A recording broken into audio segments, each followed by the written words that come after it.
جن کے رنگ سیاہ اور آنکھوں نیلی ہوتی ہے، جن میں سے ایک کو منکر دوسرے کو نکیر کہا جاتا ہے، جو نیک اعمال لکھنے والا فرشتہ کہ مومن کے شکل میں رہتا ہے، جو برے اعمال لکھنے والا کا شکل شاہی رنگ شاہی آنکھیں والے ہوتا ہے۔ اس طریقے سے دو فرشتے ہر انسان کے ساتھ لگے ہوئے ہیں، جو نیک کام کرتا ہے جو برے کام کرتا ہے وہ دفتر میں لکھ لیتے ہیں۔ جب برا کام کر دیتا ہے تو نیک کام والا فرشتہ برے کام والے فرشتے کو وہ تھوڑے دن کے لیے روکنے کے لیے کہا دیتا ہے، کیونکہ وہ اس کے پر اس کا حکم چلا سکتا ہے کہ بندہ اللہ کے سامنے معافی مانگتا ہے تو اس گناہ کو مت لکھو اس نیت سے، ٹھیک ہے۔ جب بندہ گناہ ہو جاتا ہے اللہ سے معافی مانگتا ہے تو گناہ دھل جاتی ہے۔ اگر وہ اس طریقے سے گناہ پر گناہ گناہ پر گناہ گناہ پر گناہ کرتے جاتا ہے تو اس کا پورا سینہ جو ہوتا ہے نا، جو کلیجہ بولتے ہیں نا، بالکل کالا کروڑ بن جاتا ہے، جیسا کہ یہ فرشتہ، ٹھیک ہے نا۔ سمجھ گئے آئیں گے ابھی آپ کو؟ وہ دونوں اس کے پوچھتے ہیں کہ تو کیا کہتا ہے ان صحاب کے بارے میں جو تمہارے طرف بھیجے گئے ہیں، یعنی پیغمبر صلی اللہ علیہ وسلم کے بارے میں۔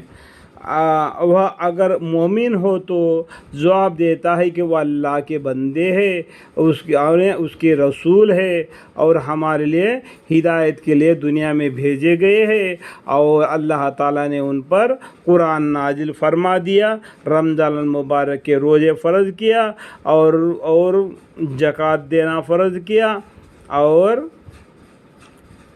مسجد حرم یعنی کعبہ تک جانے کا یعنی حج کرنے کا حکم فرما دیا۔ اس طریقے سے وہ جواب دیتا ہے۔ وہ گواہی دیتا ہوں کہ اللہ کے سوا کوئی معبود نہیں جس کی عبادت کی جائے، یعنی وہ شرک کرنے سے وہ بچتا ہے نہیں، اور بے شبہ محمد صلی اللہ علیہ وسلم اللہ کے بندے اور اس کے رسول ہے۔ یہاں سن کر وہ دونوں کہتے ہیں کہ ہم تو جانتے تھے کہ تو ایسے ہی جواب دے گا، یعنی تو دنیا میں بھی مومن بن کے زندگی گزار دیا اور برزخ کی زندگی میں آ کر بھی وہ مومنانہ ہی جواب دے دیا۔ پھر اس کے قبر 70 ہاتھ پر چوڑی کر دی جاتی ہے، پھر روشن کر دی جاتی ہے، پھر اسے کہا جاتا ہے کہ اب تو سو جا۔ وہ کہتا ہے کہ میں تو اپنے گھر والوں کو اپنا حال بتانے کو لیے جاتا ہوں۔ وہ کہتے ہیں کہ یہاں آ کر جانے کا قانون نہیں ہے، جو برزخ میں زندگی میں گیا وہ دوبارہ دنیا میں آنے کا نہیں۔ جو آدمی گئے ہیں نا، وہ کچھ لوگوں کے بارے میں فضائل اعمال میں ہو یا کیا وہ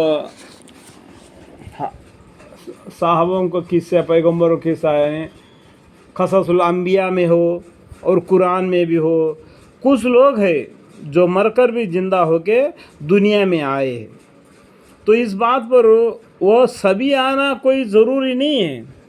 جن کو اللہ تعالیٰ نے منتخب فرما لیا ہے ان کو آنے دیا تاکہ دنیا میں ایک نشان بن جائے۔ اگر سبھی آدمی آ گئے تو پھر کیا ہو گیا؟ اگر اللہ تعالیٰ سب کو دکھائی دیا تو پھر کیا رہ گیا؟ چھپی باتوں پر ایمان لانا ہی نا مومن کا کام۔ سمجھ میں آیا ہوگا؟ نہیں بھی سمجھ میں آئے گا تو ابھی میں کیا کر سکتا ہوں؟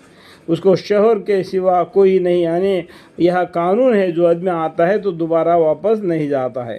تو سو جا، جیسا کہ دلہن سو جاتی ہے جسے اس کو شوہر کے سوا کوئی نہیں اٹھا سکتا۔ جب عورت کا شادی ہو جاتی ہے، جب وہ کمرے میں لیٹ جاتی ہے تو اس کو کوئی بھی نہیں اٹھاتا سوائے اس شوہر کے، جب وہ سو جاتی ہے۔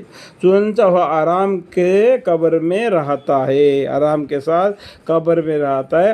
اللہ تعالیٰ اگر ان کے نماز بھی پڑھنے کا موقع دے دیا، اگر قرآن پڑھنے کا بھی موقع دیا تو بہتر ہے، وہ اللہ کی مرضی ہے۔ اس میں ہم اور کچھ نہیں کہہ سکتے کہ اس کا قسمت ہے، یہاں تک کہ اللہ اسے قیامت کے دن اس جگہ سے اٹھائیں گے، اس کو قیامت ایسا جھٹپٹ مان ہوگا کہ جیسے 1 یا 2 دن، اس طریقے سے وہ برزخ زندگی میں آرام سے رہے۔